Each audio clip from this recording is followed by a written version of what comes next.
Tiffany, what are you wearing? I'm a siren. Mermaid's basically over, so come on, look at all these beautiful, inspiring women that you can talk to. Plus, we've got Pride Month just around the corner. Okay, well, whatever. Welcome back to the channel, everyone. My name is Timothy, this is Tiffany, and today you could see that we have a little bit of a theme happening. I'm really sorry that we couldn't participate in Mermaid for this month, but neither of us really wanted to until it was last minute. So, we have these amazing dolls, and I don't want to waste much time, so let's just jump in. So first up, we're going to have a look at Sally Ride. She was an astronaut. So if you have a look at her face, that's her there. I'm not going to take this one out of the box because this one's for my niece. I do have one myself. She's unboxed, she's redressed, but I still have her outfit here somewhere. So anyway, that's her outfit. She comes with a helmet and boots and a headset. On the back you have a picture of her, and then Sally Ride. I've been a bit of a risk taker all my life. When Sally Ride was growing up in Los Angeles, her parents encouraged her interest in science by giving her a telescope and chemistry set. Sally's love of learning and science motivated her to study physics in college. While she was finishing her PhD, Sally responded to an article in the student newspaper announcing that for the first time NASA was recruiting women into the astronaut corps. Out of more than 8,000 applicants, she was one of 6 women accepted into the program. On June 18, 1983, Sally Ride blasted off aboard Space Shuttle Challenger to become the first American woman and the youngest American to fly in space. Sally's adventurous nature, quest for discovery, and pioneering accomplishments inspire girls everywhere to boldly reach for the stars. So that's Sally. I have her dressed up over here in a cute little yellow unicorn outfit with some yellow boots as well, and you can have a closer look at her face. It's actually really pixelated, which is such a shame. She uses the Pizzette face sculpt, and this is the hairstyle they decided to give her. It was originally down like that, but I was trying to turn it into my mum because she kind of resembles her a little bit. Not 100%, but yeah, she's alright. So she comes with a helmet, which I have here. This helmet doesn't go on the doll's head unless you take the headset off. I don't have the headset on me. She comes with this spacesuit. On it you have the Challenger with, I think these are all the names of the people that went up with her. And then on this side you've got her name, Sally Ride, NASA, and then the American flag on the side. She does have real pockets down on her pants and a Velcro front. Her boots are really cool. I actually use these for another doll. So that is Sally Ride. On to the next doll. So Florence Nightingale was designed by Caroline de Merseman. Sorry if I butchered that name just now, but I reckon I did. And she was released on the 19th of February 2020, so just before the pandemic. She's wearing a 19th century nurse uniform, and she's on an articulated original body, and she is the Louboutin face mold. So she has a really beautiful screening. I love the details of her eyes. I'm going to put a picture from the box of Florence Nightingale over here because I don't have the box anymore, so you don't get to see how they've taken her hooded eyes, and these details here, these little dark spots, like looks like eyeshadow, is actually her hooded eyes, which I find a really interesting way of doing that kind of thing, even though it looks like it's her makeup. Her dress is made out of this kind of plasticky material. I don't know what it is, but it's all the way around. Her apron is on a ribbon and it ties at the back. Her sash is attached to the apron, and her necklace, I think it was tied down somehow, but now it just flops all over the place. Her little bonnet is really cute, and I think it's tied to her hair loops here. And then she has these epic boots that I call witch boots, and I've tied her up with the Olympic medal there just to keep her from falling over on the stand, because the stands are bloody hopeless with these dolls. So I'm not sure, one day I might take her and restyle her. I don't really know what to do with her hoops here, but she is a really beautiful doll. Florence Nightingale pursued a career in nursing, a vocation she believed was her moral duty. Enrolling as a nursing student in 1850, Florence made it her mission to improve hospital efficiency and standards in patient care. Carrying a lamp during her rounds in the Crimean War, Florence earned the title the Lady with the Lamp, providing comfort and compassion to gravely wounded soldiers. Eventually bedridden with a chronic illness, Florence Nightingale refused to give up and used her training as a statistician, to write books that launched reforms in healthcare. In 1860, she established the Nightingale Training School, continuing to further nursing education while changing the negative attitudes towards women entering the field. Throughout her life, Florence Nightingale continued to use her drive and intelligence to become the pioneer of modern nursing. So that is Florence Nightingale, and let's move on to the next. So next up we have Ella Fitzgerald, which is an absolutely stunning doll. I adore this doll. So she is also designed by Carlisle. She also uses the Pizzette face sculpt, and she is on a curvy collector body. She was released on the same date as Florence Nightingale, actually. She has earrings, a beautiful gown with a brooch, a microphone, which I don't have with me right now. This is one of my favorite dolls. I have also not changed her out of her outfit. She has this beautiful updo with this beautiful curl. I don't really care about product in their hair if it's gonna hold a beautiful look like this. Stunning eggplant, sparkly dress, which is just, and then her beautiful, beautiful eggplant shoes down here. Now, my Ella's body is a bit odd because, and let me know if you have this doll or any other dolls and you have this problem, but if you look at her elbow here, she has one little plastic bit there, and then you look at this elbow here, she's got two little plastic bits there. Turn her around and have a look at this elbow joint, and she's got pretty good movement there, right? But if you have a look at this elbow joint, she doesn't have very good articulation in that elbow. So I don't really know what is going on with her. I never really noticed it before because I don't play with her, but that's a bit off for me. Other than that, she's a bloody gorgeous doll. And let's read about Ella Fitzgerald.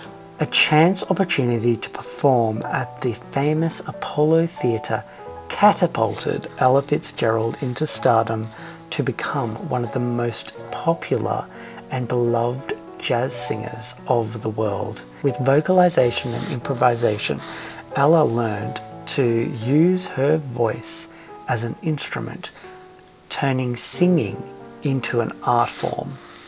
Ella would become the most recorded female in history and earned countless prestigious awards.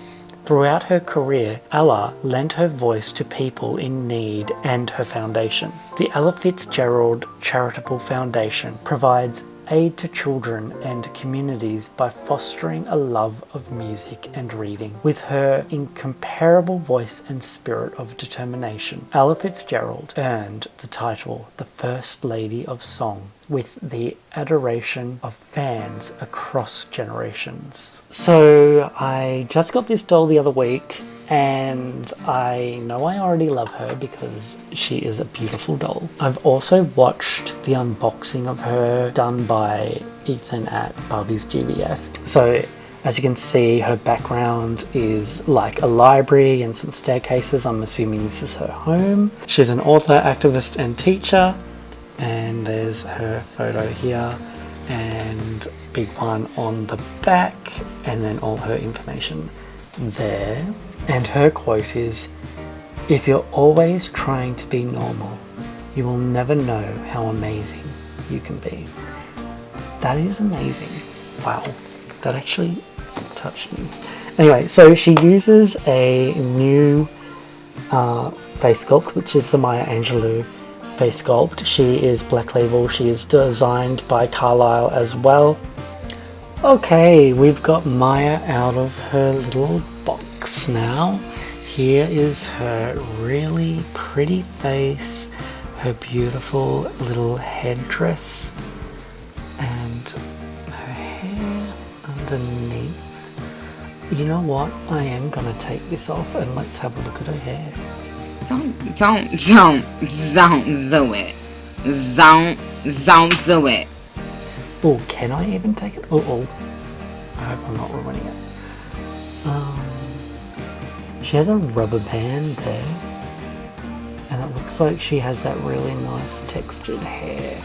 She does. Oh wow, that's so cool. Bit of a hat hair situation, but that is awesome.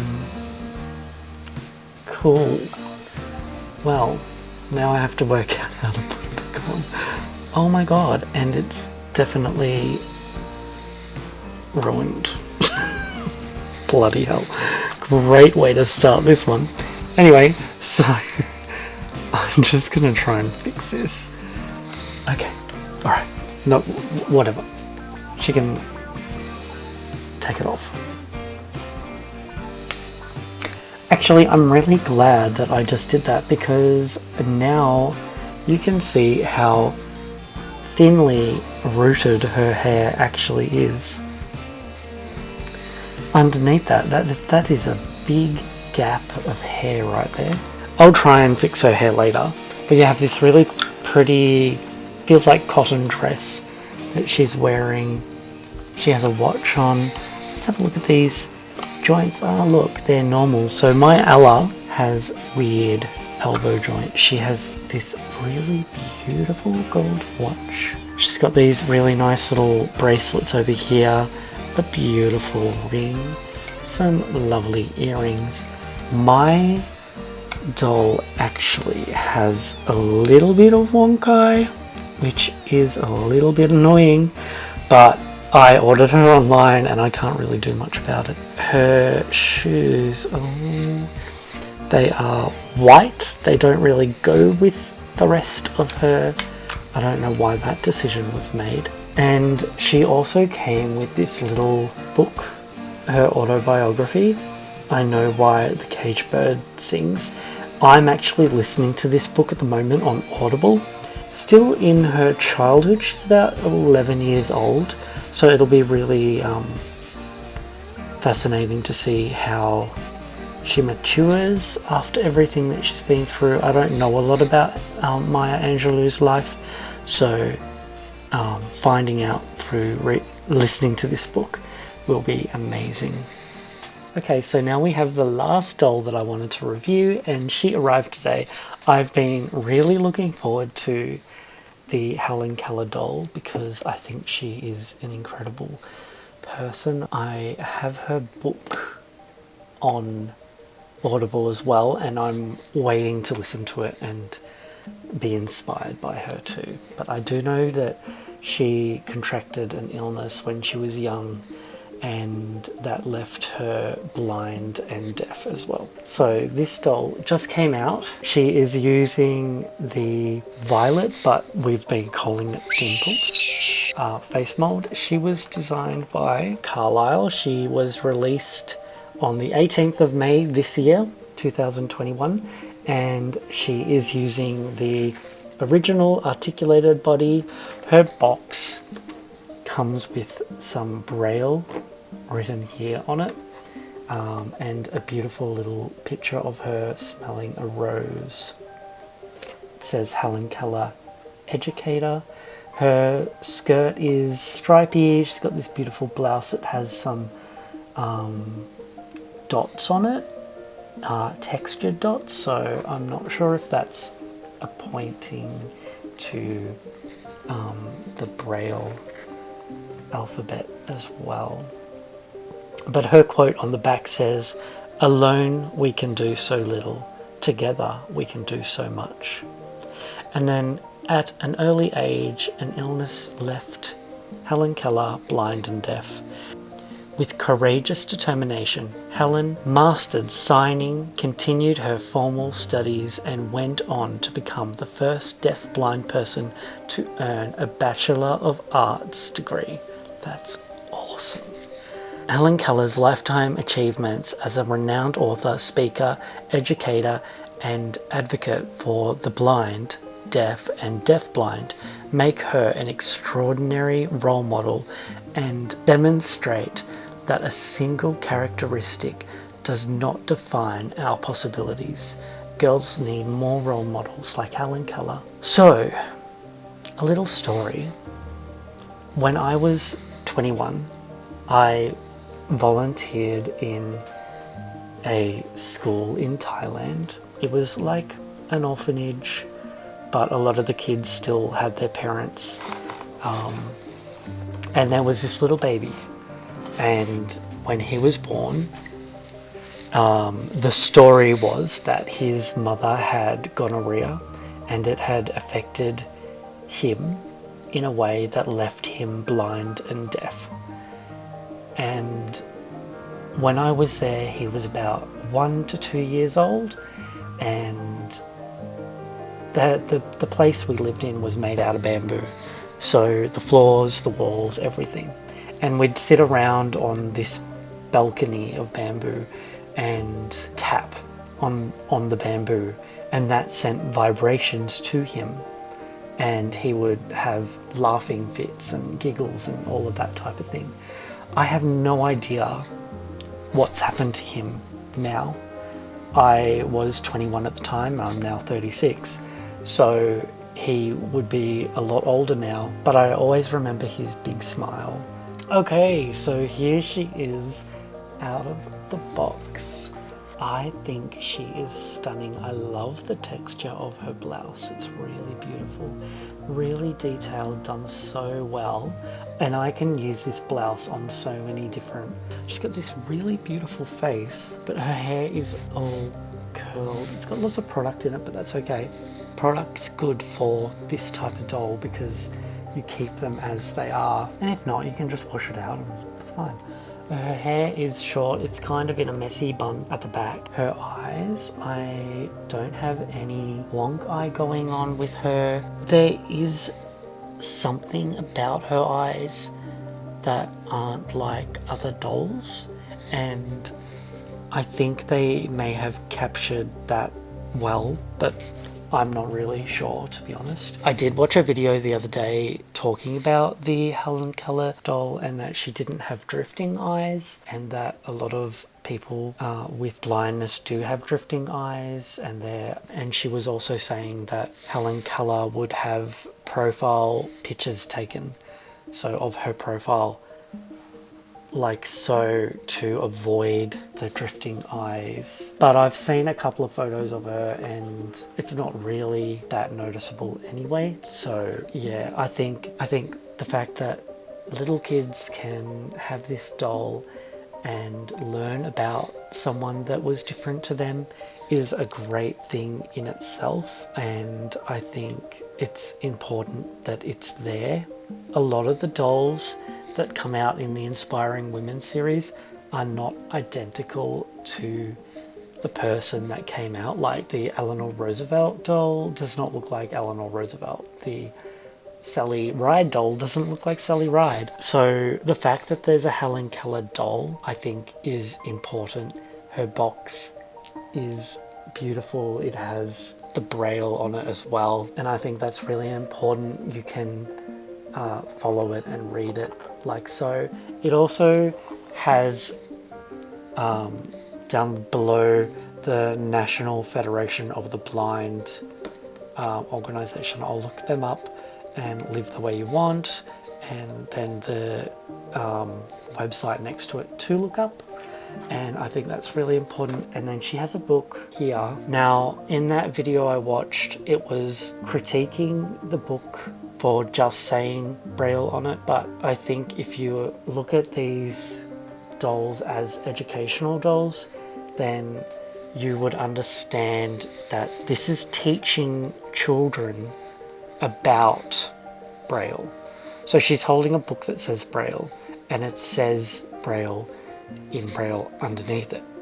And that's important, I think, to teach kids. You also have on her shirt the little textured dots on it, and I'm not sure if that was a reference to braille as well. It could be, but I'm not too sure. I might ask Carla. You have the same boots, I believe, that Florence Nightingale just came with, and you've got these little cardboard bits around her ankle, her knees, to stop her from moving around. My stand is a bit of a weird one. It's not the usual one that comes with the Inspiring Women's, and it's a very loose fit. Yeah, as you can see, I can just wiggle that around like that. So yeah.